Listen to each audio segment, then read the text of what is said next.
Hi, I'm Ted from Everything Attachments, and we're today with our newly designed version 2 of our land grader. This is like our first version of land grader that we started making a long time ago that didn't have the option of the front ripper shanks or the scar fires. This grader uses a lot more angle on the cutting edges than any of the brands that I've looked at, like the Land Pride or the Woods and a lot of other brands. They're only using a 5-degree angle where we're using a 10-degree angle. And from the back, you'll really be able to see the difference. And we'll go over everything. So if you're only doing driveways, parking lots, and things that have ever been done before, even if your road is really packed, you really don't need those rippers, in my opinion, when you've got your blades mounted on a 10-degree angle. If you only have them on a 5-degree angle, almost everybody puts ripper shanks on the front to help break it up. But when you put the 10-degree angle on it, it saws into the rock and the gravel and so forth so much better that in most cases it's just not needed. We are going to offer it both ways. The difference is if you had a tough steak and you had a knife and all you tried to do was push the knife down through the steak, it would be a little hard to do. But while you're pushing your knife, if you can slide it, then it's going to cut through even a tough piece of meat. So what we do by adding that 10 degrees instead of 5, it's like a knife that is actually working instead of just trying to push through it like a straight blade would be. That 5%, that 5 degree is so little, it's just not enough to get that slice effect going. So all of this is constructed out of 1/4-inch steel. Everything is indexed.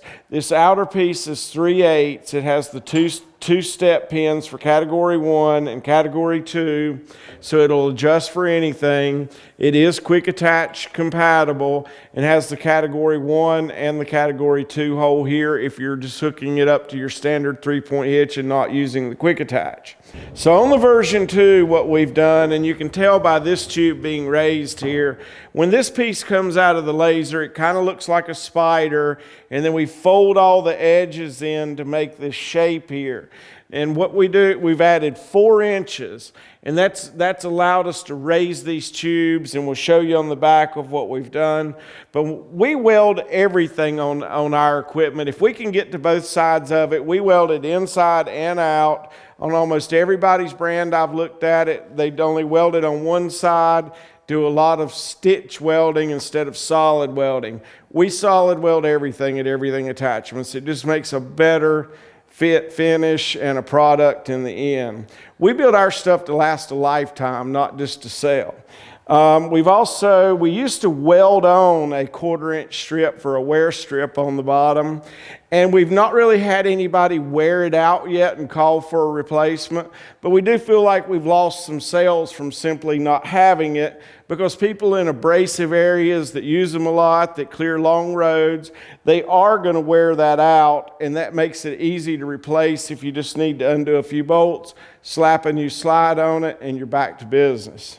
So if you'll notice, all of the gussets and so forth that we've put in there to make it strong, they're all in line with the piece that goes on the back here for the strength of everything. Yesterday I did the video on the one with the ripper shanks, and I said this was made of 3/8. My son that's in charge of inventory at the factory reminded me that was 1/4-inch, so that is 1/4-inch. All of the braces that hold the cutting edges are 3/8. And they're much larger than just a piece of angle iron. If you saw this piece in a flat, it's a really odd-shaped, irregular piece of steel. And then when it's bent and broke, and it welds in there perfectly at the 10-degree angle. So you can see that the front of the cutting edge this is a 7-foot grader. So the front of the edge is all the way up to here. And as you can see, it comes way back here, giving you that angle to make that cut. And that's just what's got to be done and what's really important to make a good land grader. Even though these are on angles, since it doesn't have a box on the end of it like a box blade, it really doesn't divert much material in the angle. It will a little bit, but mostly it just flows over the back, leaves a nice flat edge. and does what it's supposed to, and that's leveling out everything. So on our smaller land grader, we do make one in the Landshark series that's painted orange for the Kubota tractors. And it does have a plate that hooks both of these together and allows it to be adjustable up and down.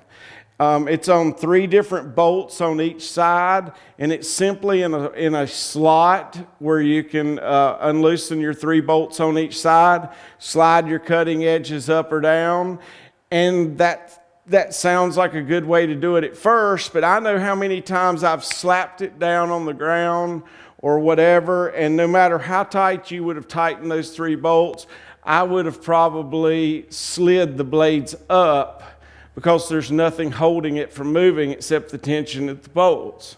Not to mention that the small brackets that hold these 2 main assemblies together, which I've hit stuff before that almost threw me over the steering wheel, that I think would actually somewhere between tear up that small lightweight assembly that holds this, because they're only using angle iron, which is a whole lot less steel here, and it's thinner than what we're using.